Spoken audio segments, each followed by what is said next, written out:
pela abertura aí.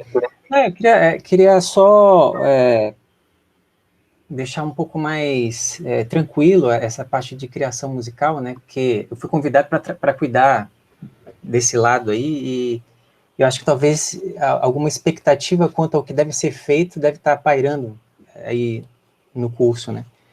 E aí eu pensei, conversando com o Chico ontem, que talvez fosse legal falar um pouco sobre a composição estrito sensu, em que ela se constitui, o que é a composição, o que é um compositor, como é que é a partitura, que tipo de função social ela tem, para tentar situar esse trabalho do Gramani mais tarde, né? E para a gente poder entender que o que o Gramani está propondo aí não é bem uma fórmula para você compor nesse estilo ou para treinar o intérprete que vai enfrentar um repertório específico baseado nesses critérios de escrita, de obra, de compositor e de execução, né? Eu tenho a impressão que o Gramani trabalha num terreno híbrido, num terreno de mediação entre essas coisas todas, porque ele era um músico que transitava por muitos lugares, né?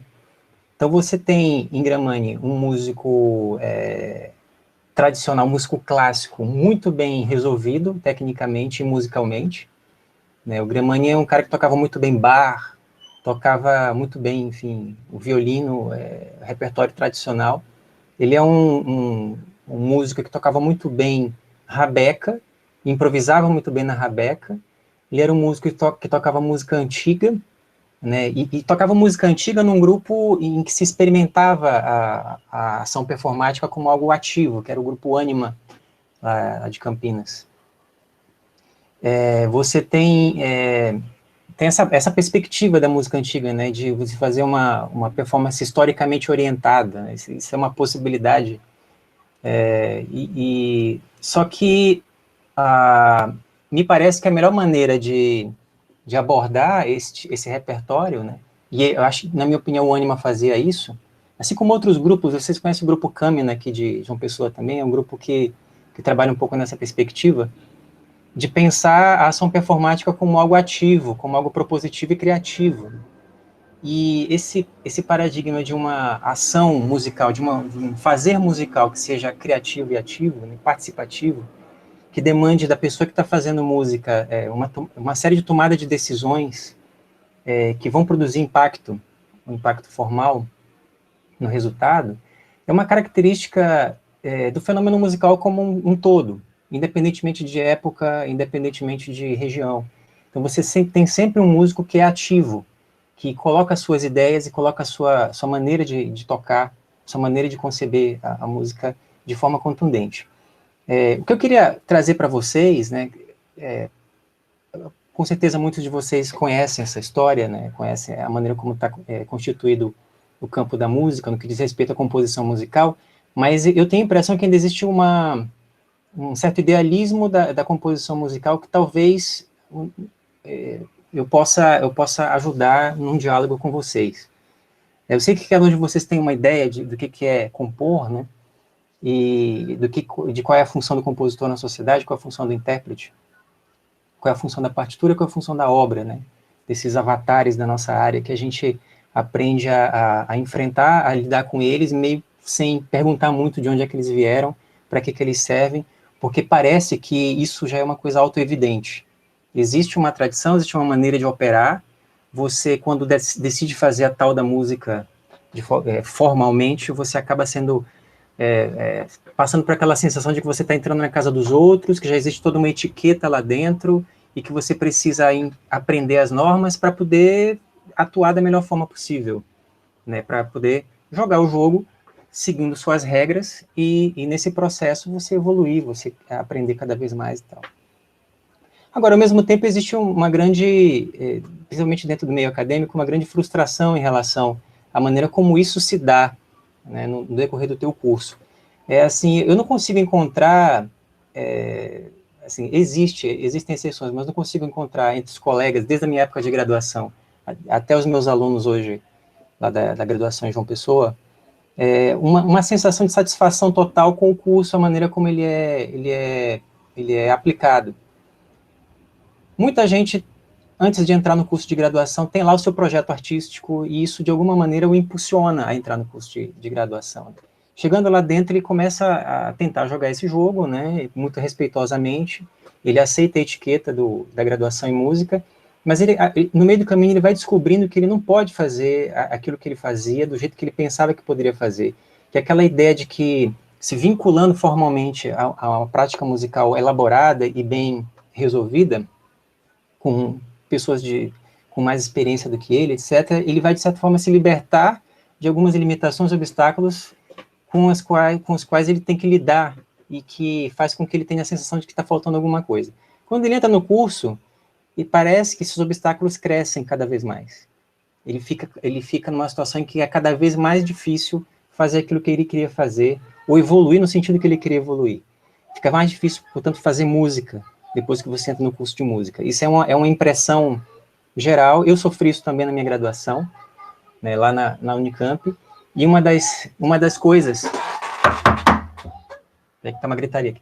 E uma das coisas uma das práticas, né, na graduação que ajudaram nessa libertação desse paradigma foi justamente as aulas do Gramani.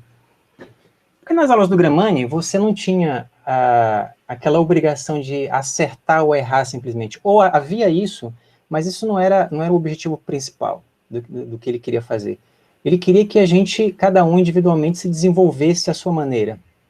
Mas ele precisava de uma energia de ativação, ele precisava ativar isso na gente. E aí, esses exercícios, eles todos tinham um pouco esse espírito, né?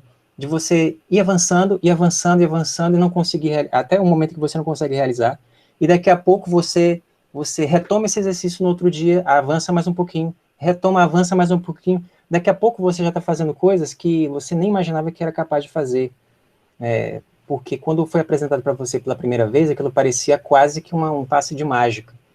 Que quando o Gramani fazia isso para a gente, era tão natural, era tão musical, a maneira como ele apresentava esses exercícios, né, que a gente ficava realmente com aquela impressão de que estava se fazendo música ali.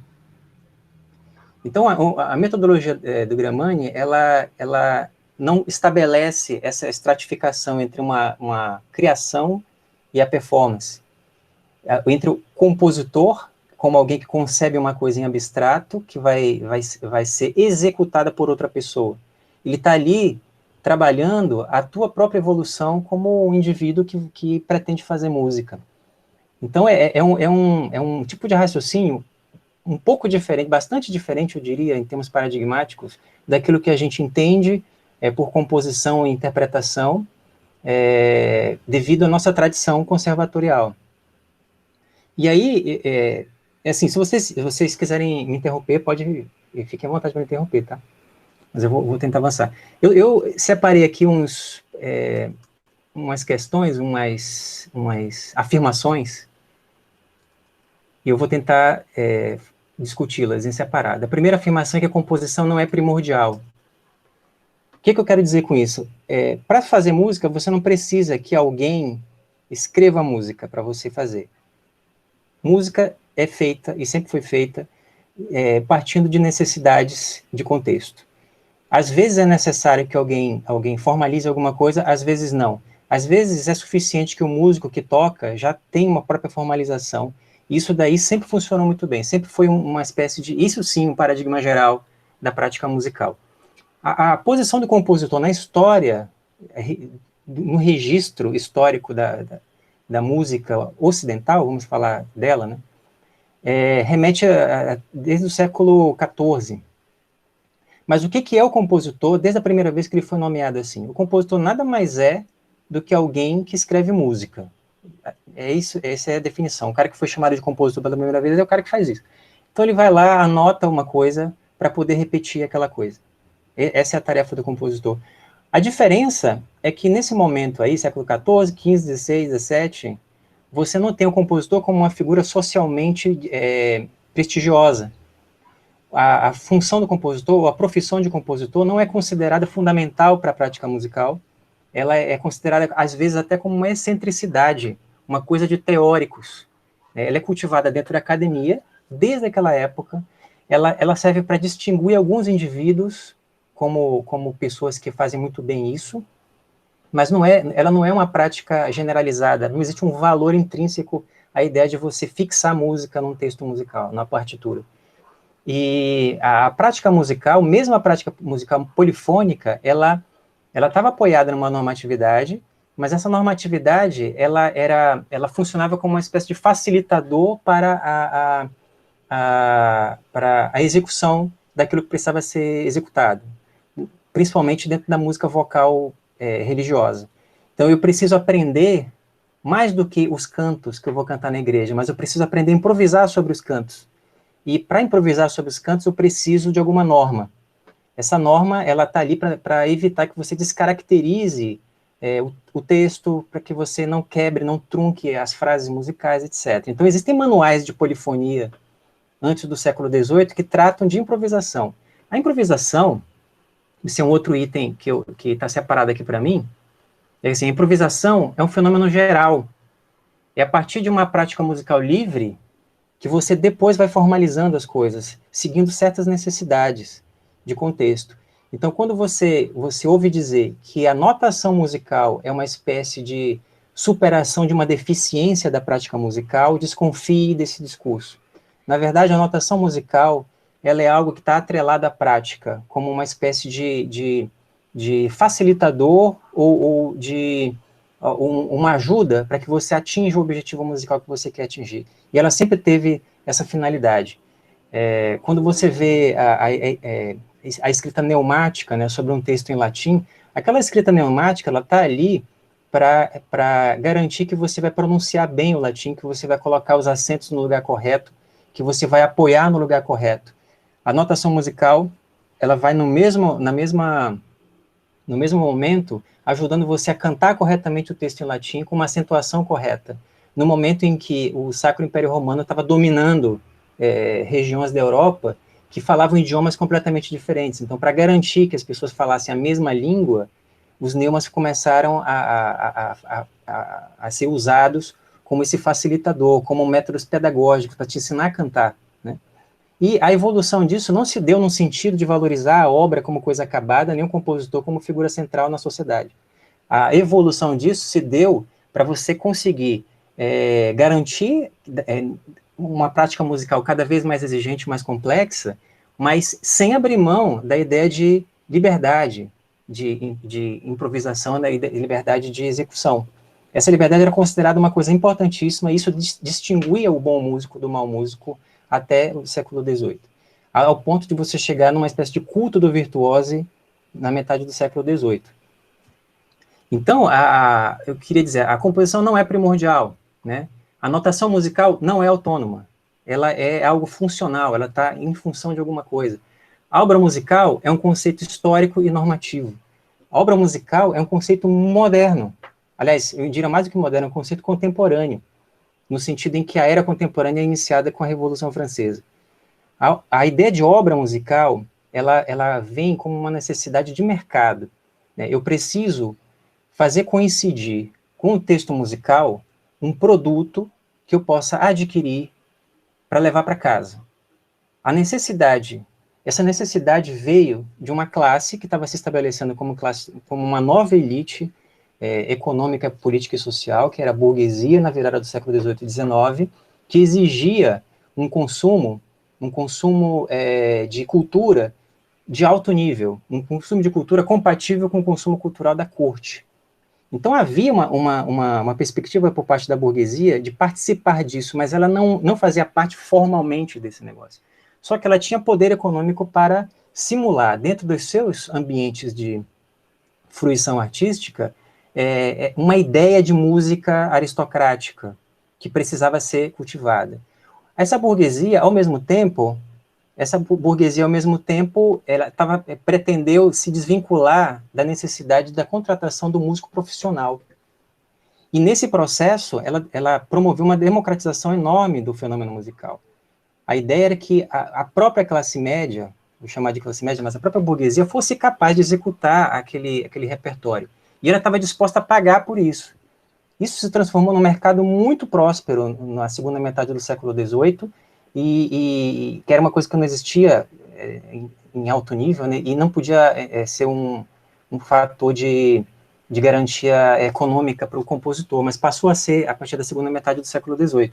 Então você tem pessoas vendendo partituras e inscrevendo nessa partitura não só uma informação vaga daquilo que deve acontecer, daquilo que deve acontecer em performance, né? Porque antigamente bastava que você colocasse as melodias, que você distribuísse para os músicos de uma orquestra, cada um a sua parte, que eles saberiam o que fazer com isso. Eles são todos profissionais.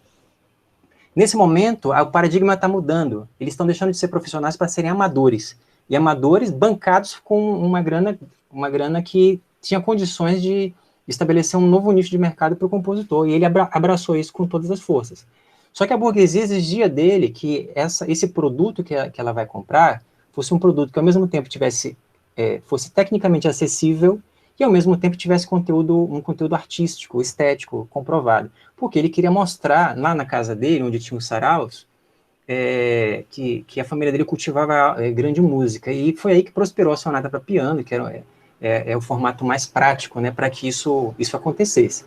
Então você tem uma explosão da sonata para piano, você tem o surgimento da forma sonata como uma estruturação experimental, e, ao mesmo tempo, a ideia de que a música instrumental podia finalmente ser autônoma. É nesse contexto aí que surge essa ideia de obra. A obra, ela é sinônimo de alguma coisa que eu posso comprar, na verdade. E ela tem que ter uma existência autônoma. Ela precisa ser, é preciso entendê-la como algo que vem na forma de partitura. E essa mesma burguesia exigia que essa partitura tivesse inscrita nela própria a performance, porque ela não queria contratar o profissional, o virtuoso, que sabia tocar.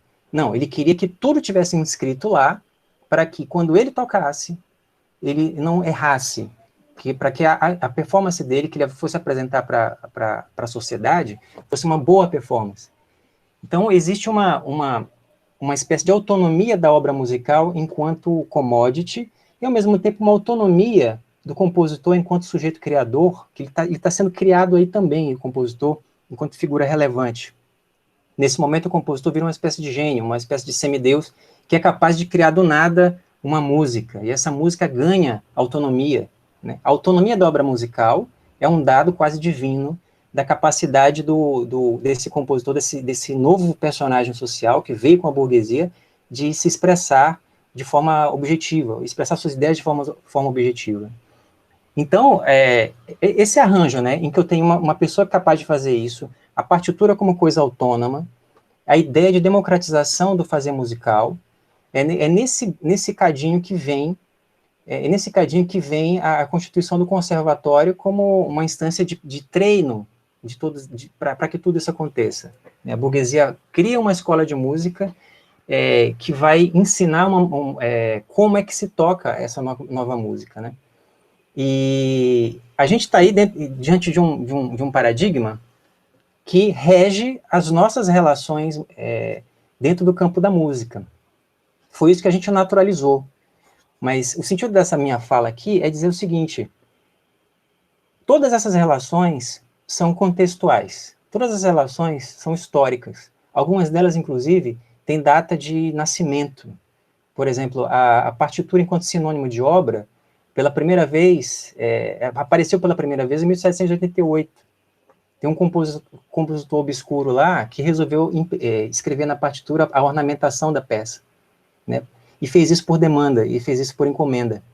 Quando ele começa a fazer isso, e isso dá certo, isso pega bem para quem está pagando, isso se generaliza e começa a surgir uma espécie de arte da composição que também se torna autônoma e que vai desembocar no século XX em uma série de ismos, uma série de estilos próprios e cada vez mais individuais que vai marcar a música do século XX. O trabalho do Gramani é um trabalho que consegue dar conta dessa música pré-burguesa, vou chamar assim, como termo provocativo, pré-burguesa, onde a performance não é considerada algo acessório, algo que existe para poder atender à exigência da obra, nem para garantir que a partitura vai ser obedecida, mas ela era uma experiência viva pautada na ideia de liberdade, de improvisação, né? Gramani trabalha isso, Gramani trabalha essa música tradicional, de caráter conservatorial e burguesa, né, baseada nas exigências de uma partitura rígida, e também te ajuda a trabalhar essa explosão individualista do século XX, na qual coisas como o metro regular, por exemplo, que a gente estava discutindo agora na aula, deixou de existir. Né? A partir de agora você precisa entender aquele material ali que você precisa tocar como se fosse uma coisa em si, é como se fosse uma espécie de êxtase da ideia de obra nos objetos que ela propõe. Os próprios objetos são autônomos. Então você não pode mais se segurar numa tradição que pensa uma relação, por exemplo, entre um ritmo harmônico e uma métrica abstrata, que seja binária ou ternária. Você precisa cuidar do objeto que você vai tocar. Você precisa focar diretamente no concreto, que foi aquilo que eu quis dizer antes, né? Não tem como você se apoiar na métrica, a não ser em alguns momentos, né? Mas você não pode ter isso mais como regra geral. Do ponto de vista do desenvolvimento técnico de quem faz música e que enfrenta esses 3 repertórios, a metodologia gramaniana consegue alcançar. E me parece que ela é uma das únicas metodologias que realmente consegue alcançar esses 3 níveis. Só que essa capacidade de alcançar esse primeiro nível, que é esse nível de liberdade, em que você, a partir de uma normatividade mínima ou de uma normatividade mais ou menos estruturada, diferente da normatividade da obra fixa na partitura, né, a partir de uma certa normatividade, você também consegue fazer a música que você quiser. Então, é uma metodologia que escapa dessa perspectiva conservatorial, né, que até hoje é cultivada nos nossos cursos de graduação, né, de Porto Alegre até o Acre, aqui no Brasil. Ela consegue escapar disso, mas sem se divorciar da ideia de norma, sem se divorciar da ideia de disciplina e de foco, de concentração, né? E é por isso que ela, me parece que ela é revolucionária nesse sentido. Ela sim, consegue dar o pulo do gato na formação do músico, e de um músico que não simplesmente está atrelado a essa normatividade dura e de classe que é proposta pelo conservatório. Porque nesse processo de afirmação de uma cultura de classe baseada numa imitação da música da corte, né, uma imitação, alguns autores dizem que uma imitação mal feita da música da corte, diga-se de passagem, foi criado um rigor em relação àquilo que tem valor e aquilo que não tem valor socialmente falando como música. Então é nesse processo de consolidação desse paradigma do compositor, da obra, do conservatório e do intérprete como pessoa que lê um texto e o interpreta, simplesmente, é que você cunha a ideia de uma música de elite, a ideia de uma música que é apelidada de erudita, para se diferenciar de uma outra música, que não é erudita. Então, o termo música popular, nesse contexto, é um termo pejorativo, é um termo cunhado por uma classe que despreza o tipo de ação performática que é produzida fora das casas de sarau, dos espaços de cultivo de uma música que, em última hipótese, macaqueava uma música da corte. Só que, ao mesmo tempo, a burguesia levou a sério essa nova música, essa nova maneira de fazer música, e criou para ela um verniz de autenticidade, de legitimidade que não existia na corte. Porque muitas vezes você era contratado na corte para tocar enquanto eu tomava café, enquanto eu batia papo com meus colegas. Essa ideia de foco, atenção no detalhe do que o compositor quis te mostrar, é uma coisa burguesa, é uma coisa que acabou se naturalizando também, né? E até hoje a gente vê como um valor. E aqui eu não estou dizendo que não sejam valores, não haja valor nisso, mas isso é uma contribuição dessa situação, desse estado de coisas, para a história da música. E todas essas contribuições que eu estou me referindo são novas, são originais. Não existiam antes, só existiram nesse momento, e muito rapidamente entraram em crise, porque o século XX já foi uma tentativa de superar isso, mas que foi aquilo que sobreviveu a toda a bagunça do século XX como coisa inalterável. Então, hoje a gente continua dentro da mesma normatividade, pensando a composição, pensando a interpretação e pensando a partitura, dentro desse paradigma duro, né, de que as coisas precisam estar corretas ou erradas, ou elas têm valor, elas não têm valor, ou você cria ou você toca, a pessoa que cria e toca tem mais valor do que a pessoa que só cria ou a pessoa que só toca. A pessoa que só toca é uma espécie de empregado de quem cria, e assim vai. A perspectiva gramaniana que está sendo colocada aqui, ela é uma outra coisa. Ela é como se ela passasse ao largo disso, é como se ela fosse uma espécie de síntese dialética de todos esses ismos, de todas essas coisas duras que não encaixam muito bem uma na outra, ou quando encaixam, elas não ajudam a sociedade ou o fenômeno musical a contribuir socialmente para a humanização das pessoas que praticam música. Então, finalizando, queria dizer que o trabalho, o foco do trabalho, na minha opinião, essa metodologia gramaniana, é justamente essa humanização, essa ideia de que você, individualmente, pode evoluir superando a si mesmo, né? E, ao mesmo tempo, adquirir foco, concentração, uma disciplina em relação à música que você está fazendo, um ouvir mais atento àquilo que você mesmo está fazendo, e as consequências disso podem ser diversas. A ideia de vocês comporem, criarem alguma coisa nesse curso, não pode ser vista como algo que embutiria em si uma certa finalidade ótima, que você precisa alcançar, porque senão você não foi bem sucedido. O alcance daquilo que você fizer vai ser determinado pela sua própria evolução no enfrentamento desses desafios que o Gramani propõe. E, pela experiência que eu tenho, são desafios que, uma vez encarados, assim, de forma leve, mas de forma, ao mesmo tempo, disciplinada, te levam a algum lugar, né? Então é isso que eu queria dividir com vocês, desmistificar um pouco essa ideia de composição, de obra, de intérprete, né? Para que quando vocês forem trabalhar e fazer música dentro dos exercícios de vocês, da rotina de vocês estivessem mais tranquilos, né? Ao usar o material do Gramani. Porque o que está em jogo, na verdade, é a evolução pessoal de cada um e a possibilidade de vocês saírem desse curso com uma percepção mais bacana, talvez com mais prazer de fazer música do que vocês entraram nele. Então era isso que eu queria dividir com vocês. Estou aberto a questões aí. Maravilha, Valério.